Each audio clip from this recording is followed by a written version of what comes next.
अस्सलामु अलैकुम रहमतुल्लाहि व बरकातुहू। उम्मीद है कि आप हजरात खैर आफियत से होंगे। अल्लाह रब्बुल इज़्ज़त आप लोगों को इसी तरह खुशहाल रखे, आमीन।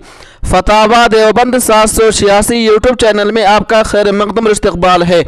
मेरे दोस्तों, क्या अपनी कुर्बानी छोड़ करके नबी अकरम सल्लल्लाहु अलैहि वसल्लम की तरफ से कुर्बानी करना जायज़ है या नहीं? कुछ लोग कहते हैं कि जायज़ है, कुछ लोग कहते हैं कि जायज़ नहीं है। पहले अपनी कुर्बानी ज़रूरी है। इस बारे में सही क्या है, आइए बगैर किसी तमहीद व ताख़ीर के जान लेते हैं, सुन लेते हैं।